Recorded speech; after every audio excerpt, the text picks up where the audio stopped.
Hey guys, and welcome to Quality Shot. And as you can tell, I've got Usher from Cricket Rust 2.0, and even the background is Australia winning the T20 World Cup. We're not really going to be talking about them too much. I'll quickly ask Usher about that, but we're mainly going to focus today on Pakistan's T20 World Cup run, obviously losing to the eventual champions, Australia in the semi-finals, and look, a pretty good run up until then, has to be said. Usher, before we get right into it, how you doing? I'm all right. Just still upset about what happened, what transpired almost a week ago.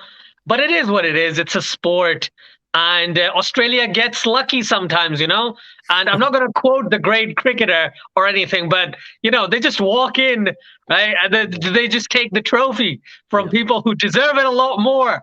Than I'm kidding. I'm kidding. Australia played really well. Australia played really well, especially in the semi-final. The final was a cakewalk for them. The final Yeah. felt like a cakewalk for them. Yeah. But the way they played against Pakistan, players stepping up with the ball. Zampa is a beast, man. Zampa is just outstanding with the ball. Even if he Yeah. doesn't take wickets, he's economical as anything. Then those two overs, again, I know we'll go into it, but those two overs from Stark and Cummins at the end of the innings, that's what set both of the teams apart. Because Pakistan was aiming 190 and they got like 176. 190 would have been a pretty good toll.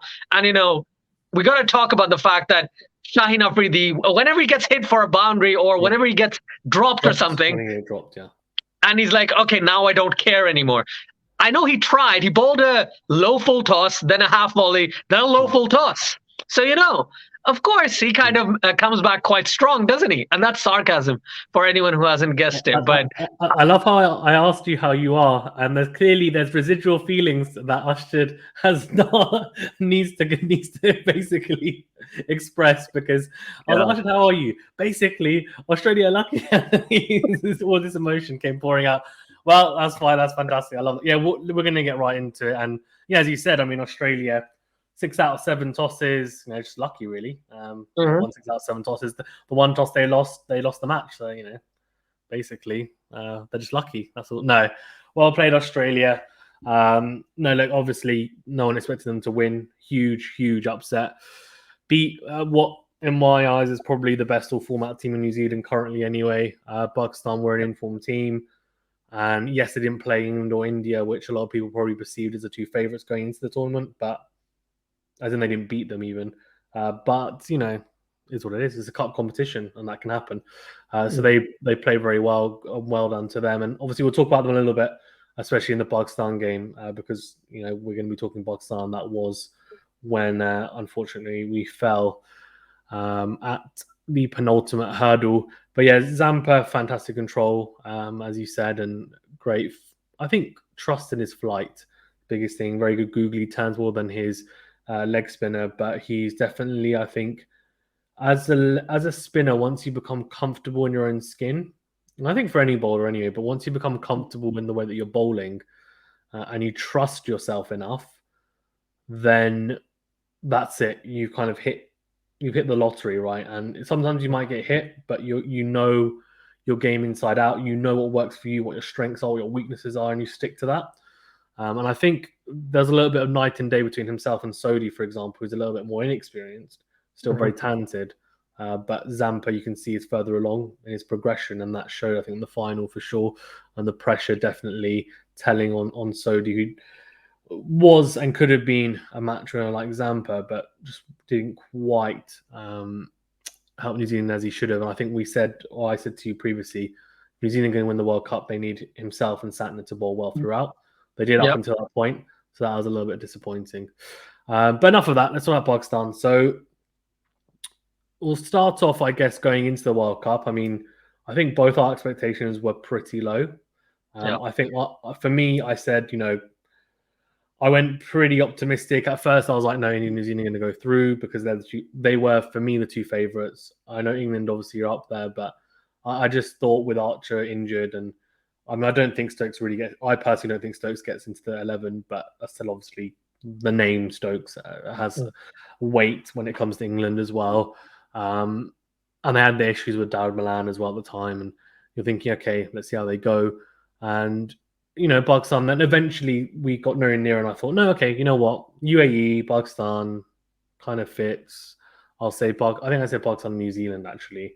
being the Pakistani that I am, and ended up being Pakistan, New Zealand. But I think I wasn't, it wasn't like, oh yes, that's definitely going to happen. It was more, I hope it happens, but it's probably not going to happen. You were the same, weren't you? You didn't really have many expectations. No, not any expectations. Like, again, I was hoping Pakistan gets to the semis. I was wishing Pakistan won the final if they got to the final. But yeah, it was the same because the expectation, at least for me, was India, New Zealand qualified from one group, England, West Indies qualified from the other. And it was New Zealand or Pakistan, but probably New Zealand because New Zealand, as we both agree, is the best all-format team in the world right now. And those would get through, et cetera, and then we'll see where things go. But the funny thing is, that didn't happen, did it? West Indies and India were absolutely taken out. And I know for everyone who wants more detail, please do check out the link that Fazan will probably leave up here for a longer discussion about India and West Indies and all those. But in terms of Pakistan, Pakistan was very impressive. They set the tone in that game against India because that's something you don't see with Pakistan very often. Everyone's talking about it. Pakistan was calm. India was not very calm, especially in that first game. And the way they approached the crease, the way Shaheen Afridi bowled those two first overs, even Imad Wasim to an extent, the overs in the right next to Shaheen was very, very good in that match. And that's how Pakistan kind of went throughout the tournament. Shaheen would bowl brilliant first overs or first spells, potentially take wickets or at least be economical to an extent. Then you'd have Shadab Khan controlling the middle overs and Haris Rauf ending things off with the ball. And funny enough, Haris Rauf has bowled really, really well in this World Cup. A lot better than Hassan Ali, which, again, everyone has bad tournaments, etc. But 6 bad games, really, Hassan? No, I'm kidding. No, like he was so good most of the year, right? Since he came back into the Pakistan team, he's been very good. He's been consistently being the best or the second best Pakistani bowler. So it was about time he was going to have a bad stint. And it was about time Shadab Khan had a good stint. But Shadab Khan bowled spectacularly well. And a lot of people, surprisingly, have put Shadab Khan in their team of the tournaments, which I didn't expect before the tournament started. I thought it was Rashid Khan or Adil Rashid. And a lot of people have Zampa. But there are quite a few people that put Shadab Khan in the same category, which was great. The spell he had against Australia in the semi-final was brilliant. I think it was the most impactful bowling performance, according to Cricinfo, in the entire T20 World Cup. So, yeah, Pakistan bowled well. But for me, Pakistan's strength in this T20 World Cup was their batting, wasn't it? Surprisingly. But it might not be as surprising because if you look at the top 3, they're just so good. And they performed. Like, not every single batsman performed in every single game, but overall, at least one of them had a 40-plus score in every match. And that was great. That was great to see. And then on top of that, you have performances from Hafiz and Shoaib Malik and Asif Ali, right?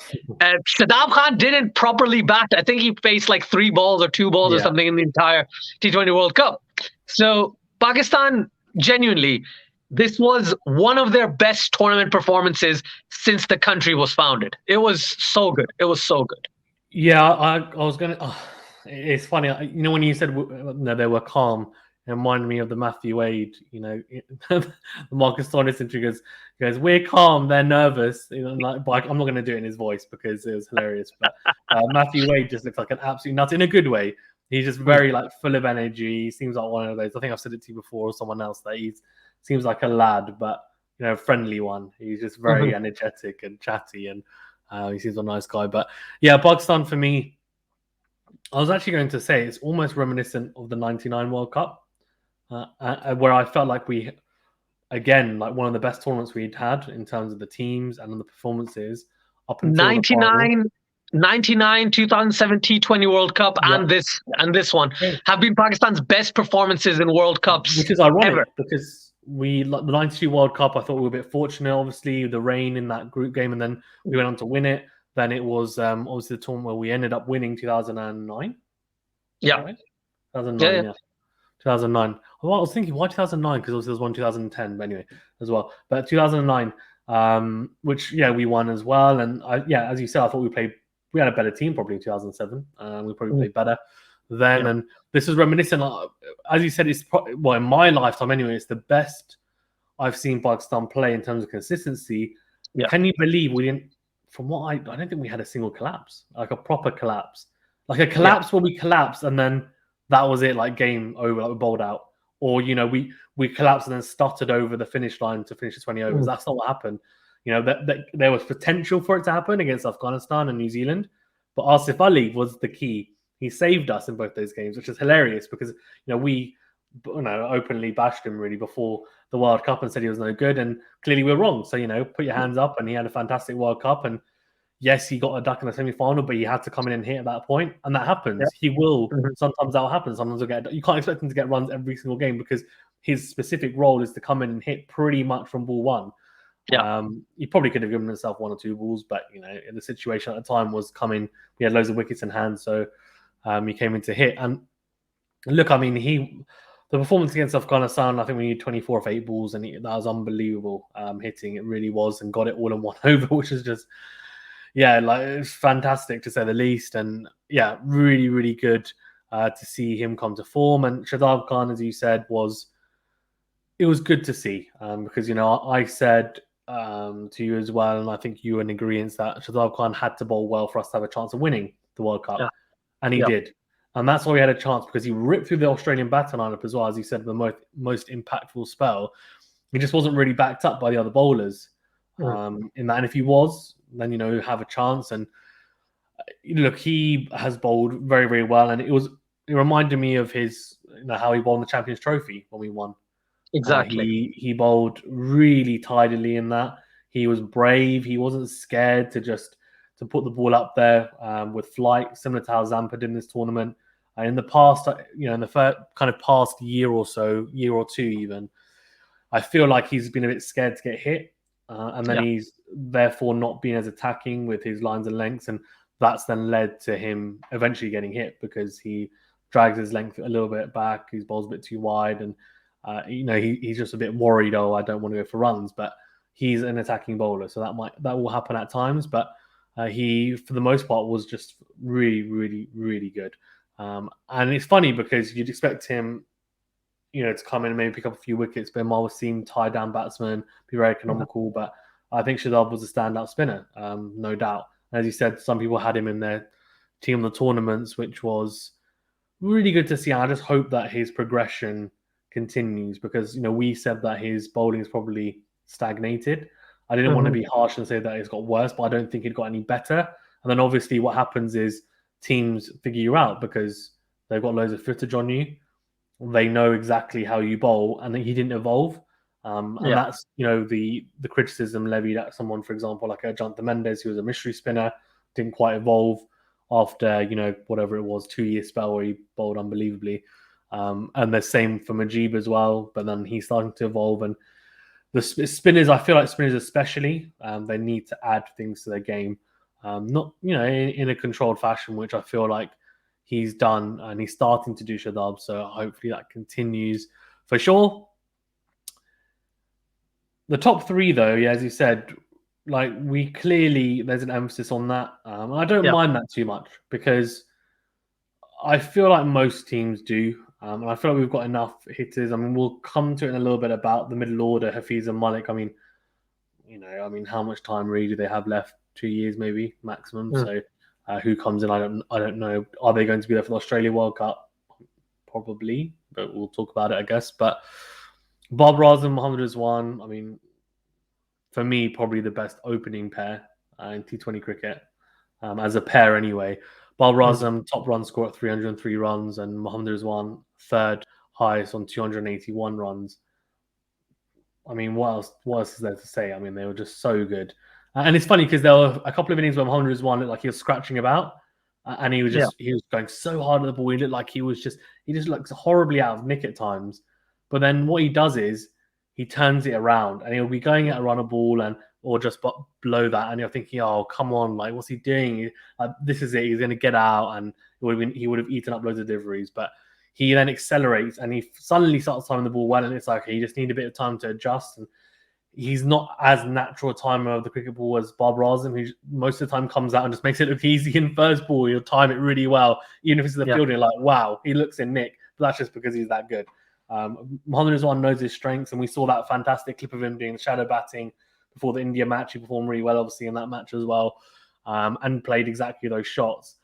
Yeah. He knows his strengths, and he's a classic cricketer. And for anyone who's watching as a club cricketer, of course, you work on your weaknesses, but even at this level, at the international level, all batsmen and all bowlers, they identify their strengths and weaknesses, and they know which shots they can utilize the most and which shots they should be keeping in the locker and they shouldn't be using because it's not their strengths. And I think Mohammad Rizwan is the perfect example of that. Oh, I couldn't agree with you more. The funny thing is, Rizwan has developed his game so much in terms of the attacking side of it. Yes, he looks scratchy at the beginning, but after like the 10th over, he just switches his game on completely. He's 19 off like 24 deliveries, and then he ends up on 70 of 45 or something like that. Just turns it up so quickly. And that's what Pakistan needs. Right? Babar Azam, unfortunately, doesn't take Pakistan home. Apart from that India game, Babar Azam always gets out. Babar Azam is the guy who will get you almost there, and then he gets out. But Rizwan finishes games off. That's the biggest reason why Rizwan's average is so good, because his not-outs are crazy. The amount of not-outs he gets is absolute madness for a guy who opens, which is great to watch, again, from Pakistani perspective. And that partnership, they've had how many? Like, they're the best opening partnership in T20 cricket right now. You can argue KL Rahul, Rohit Sharma, you could argue David Warner, Aaron Finch, Jason Roy, Joss Butler, etc. But if you look at just numbers over the last year, they're probably the best. And for that reason, I'm just so glad they're in form at the moment. And I hope in Bangladesh they can keep pushing that forward. Pakistan needs to consistently keep scoring runs with the bat and keep taking wickets, because that's exactly what they need for more confidence and more players to come in. We didn't really talk about Fakhar Zaman yet, but Fakhar Zaman didn't have the best tournament, but he had one good 30 of 20, 24, 25 balls, and then a really good 55 of 32 balls in the semi-final, not out as well. So Fakhar Zaman, yes, 2 out of 6 games is actually more than I expected from Fakhar Zaman, to be honest, right? 2 out of 6 good games, that's 1 in 3. Fakhar Zaman doing that consistently will be great, because more likely than not, Asif Ali will have the other one, right? Yeah, it's not always going to. That's the way I kind of looked at it. Everyone's chipping in, right? Yeah, that's the thing. You don't see Pakistan do that usually. It's like stars, and then you have fillers. But in this particular team, the culture they have, the way Saqlain Mushtaq's personality has come through into everyone in the team. We're going to talk about Hayden and Philander, but the way Saqlain's been leading the side as a coach is giving them this type of aura inside them that it's like, oh no, we're all working towards a team goal. It doesn't matter if I get 100, if I get 5 wickets. If we don't win the match, then it doesn't really matter. That culture, that environment that we can see as fans is absolutely great. And that's why I think they're calm. They're like, okay, we just need to work towards this goal. And that's why they were unbeaten in the Super 12s, which is something you don't really hear. Like, even in the 99 World Cup, Pakistan, yes, obviously they lost to India, but Pakistan also lost to Bangladesh. And we can have a discussion about why Pakistan lost to Bangladesh some other time. But it was, even then, with that team, Pakistan still lost a couple of games. Here, they only lost the semi-final because of some fantastic batting and some errors by the Pakistani fielding setup. But overall, definitely, man, like, these top 3 are outstanding. And I hope Pakistan can consistently keep them in those 3 slots for the next 3, 4, 5 years, maybe, if possible. Because Pakistan, we know Pakistan changes things a lot very, very quickly. So if Fakhar Zaman doesn't score in like 5 innings, they're like, yeah, drop him, bring someone else in, right? And that's not going to be great. Unless they don't drop him, they just rest a player and bring someone else in. Like Haider Ali, dude didn't play a game in the T20 World Cup. Maybe he gets an opportunity against Bangladesh. Maybe Shahnawaz Dahani comes in as a bowler. So, I think that top 3 is just so good. And it's performed. That's the reason why we're saying so good. If they hadn't performed, we'd be doing the exact opposite. Why don't they change this? But they have done really well. They've done really well. And the more I talk about the top 3, the more I want to keep talking about it, because it's something you don't see from Pakistan, especially in the past 10 years. You haven't seen Pakistan have such a brilliant top 3. Yeah, agreed.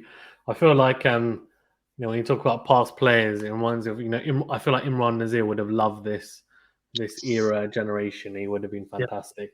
A bit kind of, a bit before his time, I think, Imran Nazir, to be fair. He would have thrived in this type of environment. But yeah, I think I agree with you. This top three is phenomenal, and it really is. Like, I don't disagree. Fakhar Zaman has got the ability to take games away from you. And that's the thing, as you said, he won't do it all the time. He's hit and miss, but that's the beauty of T20 cricket. You have other people around you. If you're a quality team, which Pakistan I feel like are, then you've got Babar Azam, then Mohammad Rizwan. You've got Hafiz, who can then come in as well, play spin well for the most part. Shoaib Malik can play spin very well as well. And then, Asif Ali, who just kind of showed his quality, which is good. And Mahmoud Wasim and Shoaib can't come back. So that's good. And Hassan Ali can give it a whack. We didn't even need him, to be fair, which is says a lot. And I feel like Pakistan in the past have forced things, but what we did in this World Cup is trust the process. Yeah. And that's the difference, right? You trust the process, and if you lose, you lose, but you've trusted your ethos, your philosophy, and that's, I feel like, as you said, what they've done with Saqlain Mushtaq. If you're the PCB, then do you say to Saqlain Mushtaq, here's a contract, you have at least after the T20 World Cup in 2022? If I was the PCB, yes, but because the PCB is going to do what PCB is going to do, which is they're going to hire a foreign coach, probably Gary Kirsten, right? That's what they're going to plan to do. That's what they've been eyeing to do for a while. And for the World Cup, they thought, okay, let's bring Saqlain in. Even though, if I was the PCB, Saqlain gets the contract before the T20 World Cup for the next 3 years minimum, right? Because I think he's a very good coach. He has a very good command over the sport, the way he coaches, the way he kind of guides teams. I think he's very, very essential for the Pakistani setup. But yeah, Pakistan is probably going to give it to a foreign coach. That's the modus operandi that they want to run with. That's what they want. And that's another reason why Philander and Hayden's contract has now come to an end. Because, number one, Hayden's probably not able to do an entire stint because he has so many other commitments. But with Philander, Pakistan could have kept him along at least for 4 or 5 months, I think, just so Pakistan could kind of get the most out of him. But yeah, we'll see how it goes. Again, I just hope the entire thing doesn't go into disarray as it usually does with Pakistan after, such a great performance. And then it just goes down, down, down. And then the next World Cup comes and we're in the exact same position we were before this World Cup. But Pakistan just needs to keep performing the way that they were in this World Cup, because like we've said on multiple occasions today and before, this was a changed Pakistan team. And if this environment, this culture can move forward, dude, I'm going to be so excited about Pakistan cricket, especially the future. Yeah, agreed. They need stability, don't they, really?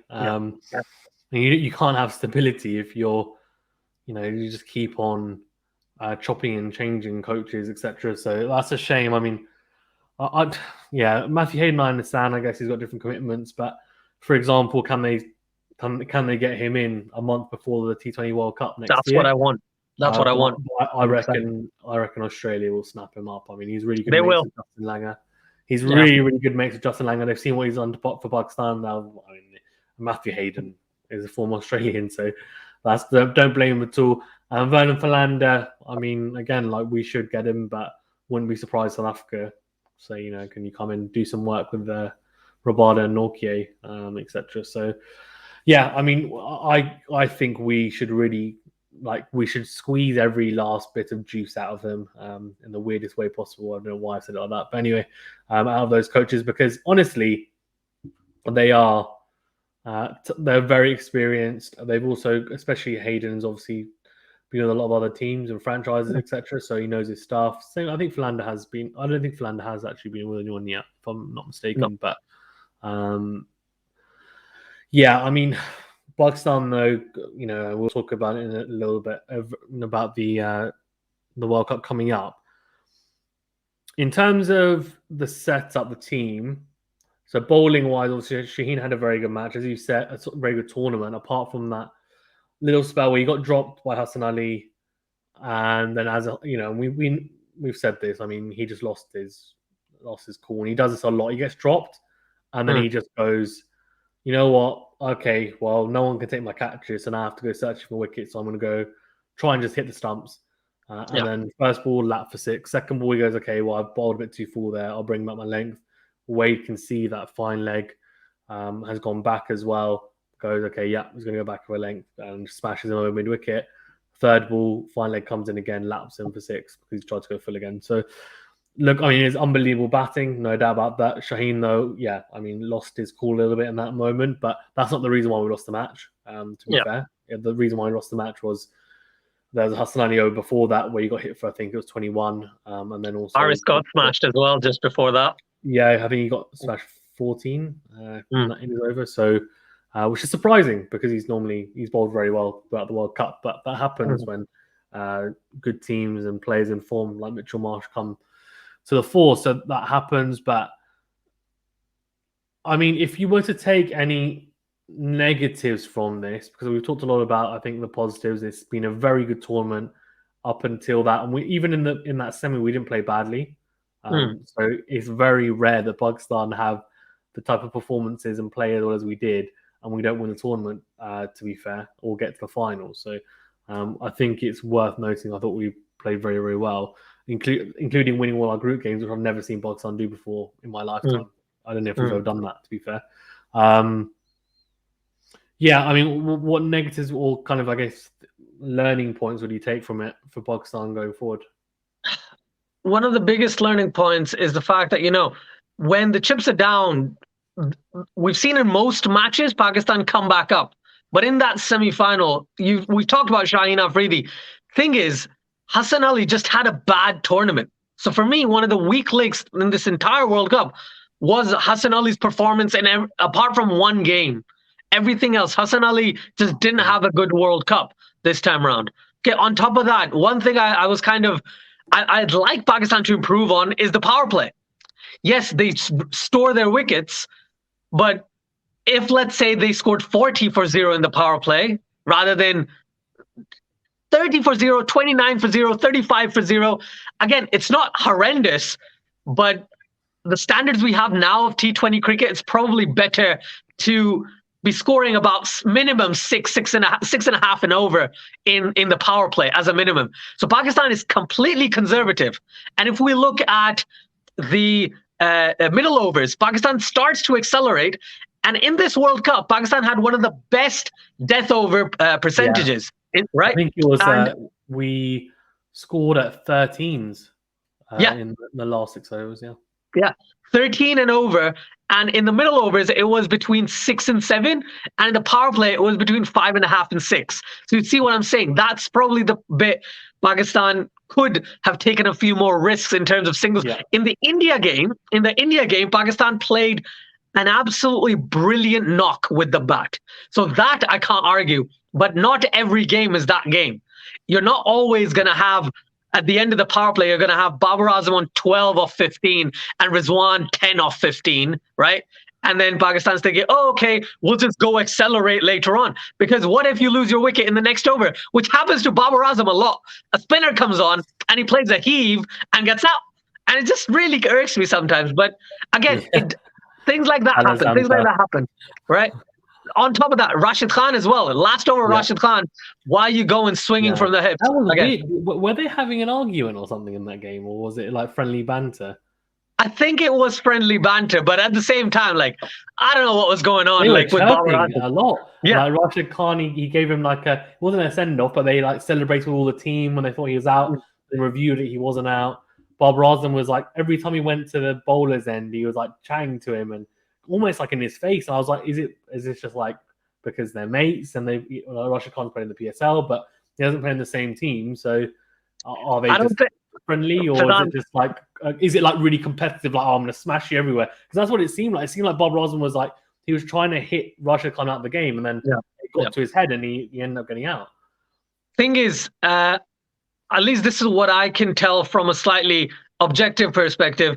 Afghanistan sees Pakistan as their main rivals, right? And Pakistan just doesn't want to lose to Afghanistan, right? So that kind of rivalry that's coming up, that's because of that reason. You I don't know if you remember Headingley 2019. Do you remember the riots in the stadium?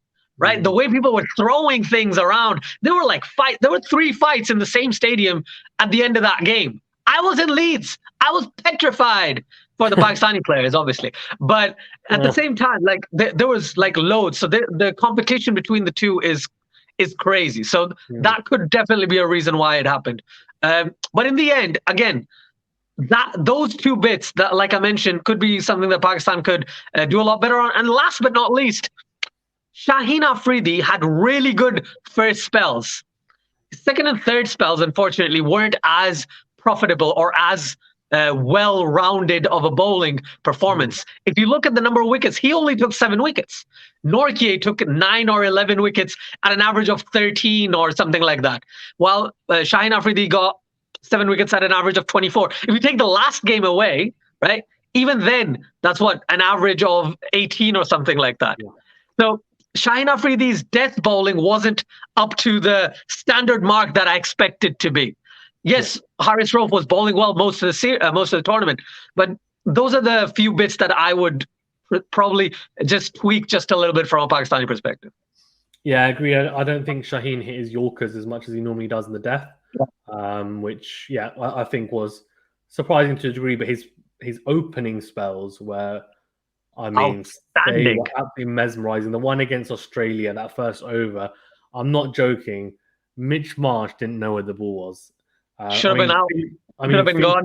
Finch literally planted his front foot down, and by the time he did that, he was already out, and he knew it. He just walked off, and he was almost like I couldn't even see the ball. Mitch Marsh, as he said, got trapped.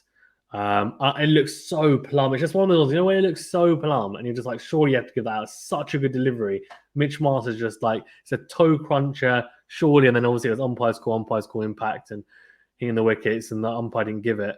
And you're just like, if he gives that, imagine if he'd given that, the game just, would be so different. But, he didn't, and he was well within his right not to. But there was just a couple of deliveries where there was one where Mitch Marsh put his bat out, and you could just see he missed it by like 30 centimeters. His bat was so far out, his legs were just all over the place. It was like, when you see, it was almost like when a county player comes and plays against a village team. Comes in and fills in, and he's bowling against them, and you can just imagine that's what would happen. You come in bowling 75 miles an hour, 80 miles an hour, and the village player just got his bat out there, doesn't know where the ball is, and that's almost how Shaheen made Mitchell Marsh look. So he's a massive talent, as we know, and hopefully, we don't bowl him into the ground, which we've said a lot. So hopefully, like against Bangladesh, if I'm Pakistan, I'll rest him. Doesn't need to play. Maybe play one game, but that's it. No more than that. No need to play. Any of the bowlers as well that have bowled a lot, rest them. Haris Rauf, give him a rest. I think Pakistan are in a good headspace for sure. Going forward, I mean, what do you think in terms of the year? Is there a lot of promise then for Pakistan? Will they stick to a similar team, do you think, and Hafiz and Shoaib to continue? See, this is where I'm just thinking, because I'm going to go on a different podcast and he's going to ask me the same thing. So I'm thinking what Pakistan should ideally do. Shoaib Malik should not go to Australia. Shoaib Malik will be horrendous in Australia. That's the reason why I'm thinking, again, it depends on performances, but as of current performers, Iftikhar Ahmed is a pretty good replacement for Shoaib Malik, right? I'm telling you. I can't believe I'm saying this either, Fazan, all right? Number 5. Pakistan needs a decent number 5. Pakistan cannot go with Shoaib Malik because Hafiz has been able to adapt in Australian conditions. Shoaib Malik has been horrendous in Sena countries most of his career. He's been great in Asia. Also, he can't see the ball. Anything quicker than 85 miles an hour, it's almost like he can't see it. To be fair, he's like 41, but Mitchell started bowling him off cutter, which is 84 miles an hour, and it looked like he didn't even see it. And he got cleaned up, and I was like, he's still so good at playing spin. He's so good at playing spin. But in Australia, everyone will probably play one spinner, maybe 2 maximum. But the majority of overs will be filled by seamers on those wickets. And I think, as you said, he'll struggle on those wickets for sure. I think Shahnawaz Dahani definitely needs to come into the Pakistan setup, like properly play, because he's going to be dangerous in those conditions. Because in this World Cup, yes, Pakistan had Mohammad Wasim Jr. in the back, but if you had Dahani, who wasn't just a reserve, who was in the 11, he would have gotten a game. He definitely would have gotten at least one game. So I think he has, in my opinion, has a bit more firepower, and Pakistan needs to debut him, play him more, see if how that goes. And Heather Ali needs a bit more of an opportunity. Again, Heather Ali's position ideally is in the top 3, but just see how he goes. Just see how he plays throughout the year. But right now, of current form, of current performers, Ifti Chachu has to come back for Malik Bhai. That's a disgusting comment. I can't believe you made that. I'm not going to warrant that with an answer. Fahim Ashraf, do you think he comes back into to the or not even to the thinking, considering it's Australia? Not in T20s. Really? No, not in T20s. Maybe ODIs. Test-wise, he's done a great job. He does not come close. Where do you slot him in? But then against New Zealand, for example, so we played New Zealand in New Zealand. He bowled and batted really well in that T20 series. I think he got 90, didn't he, in one of the games? Blasted it everywhere. Are you sure you're not talking about the Test series? Not a Test series. Maybe it wasn't 90, it might have been 70. I guess. I'm just thinking, because I get where you're saying, but where do you fit him in? I think the issue is then you probably have to drop one of Shadab or Ahmad. You don't drop Shadab because he's bowled really well. And then Pakistan doesn't control, I guess. But yeah. I mean, I get your point, but then I'm just thinking conditions-wise, do you play potentially 3 spinners because Hafiz can bowl some spin as well if need be? That's the thing, right? Do we go with what's your best team, or do you go with what's your team for these conditions? They should go with the team for the conditions, ideally. Because that's what India did against New Zealand, right? They went with their best team. They didn't go with their, as in the World Test Championship we're talking about. They went with their best team, not the team for the conditions in the UK, and that's what I think they lost. Yeah. Mm-hmm. And in this situation, I see what you're saying, but I don't think Fahim Ashraf comes into the discussion, or that's the way I'm looking at it in terms of the selectors and all that stuff as well. Taking that into consideration, it's going to be difficult to bring in Fahim Ashraf. Let's see how this T20 series goes. Let's see how West Indies goes. Let's see how Australia goes. On the back of those, then we'll probably get a bit more information. But you know what's there's annoying, a lot of cricket. It's so annoying that Australia is now finally coming to play us, but this is actually when we want to go into Australia because the T20 World Cup's in Australia. Yeah. We better get some T20s in Australia before the World Cup. Like, it's just, I'll tell you what, the schedule just screws us every single year. It's just schedule's terrible. Schedule's terrible. Let's not even get started on the ICC tournaments. That's I'm not even going to go there, Fazan. I know we don't have time, but next time we will. We will. To finish up Mohammad's name, though, I mean, obviously we're massive fans of him. We thought, like Horace Rolfe should be in the side. Horace Rolfe, Asif Ali completely proved us wrong. Should be in the side. And I think Horace Rolfe has bowled really well in the BBL. I think he'll love it in Australia. Does Mohammad Hasnain also get a little bit of look in potentially as another seamer instead of Hassan Ali or instead of one of the spinners potentially as well? Yeah, Hasnain, Dahani, people who have pace and have slower balls, have good, decent Yorkers, can bowl a very heavy ball as well if you're bowling a bouncer and stuff. So both of these guys would be crucial. Pakistan needs pace in Australia, right? They're going to need pace. Yes, you have spin and all that, but you're going to need pace. I don't see Hassan Ali being a consistent player in Australia in the T20 World Cup. I think he'll get a few games, unless he performs like magically, right? But I don't see him being the consistent bowler that he has been this entire year in that particular T20 World Cup. Agreed. Let's finish up there, unless there's anything you want to touch upon. No, just glad I could join you and we could finally do this. Thank you so much for having me on. No problem. No, thanks as always, Asjad. Guys, if you haven't already, which I'm sure you have, please do go to Cricket For Us 2.0. Check out the videos, go and give it a like, a subscribe as well, and click the notification bell. Also for us as well, if you haven't already subscribed to our channel, please do drop a subscribe and also do like the video. It helps us out a great deal, apparently with algorithms even, and all sorts on YouTube apparently. And do click the notification bell as well to get alerts to all new videos. We should hopefully have some interviews lined up in the next month or so. I have some people that I should be able to get on, so we'll see how that goes. But fingers crossed. Okay, thank you very much, Asjad, and as always, generous through the time. Guys, play cricket and stay safe and well, please. Thank you very much. Bye.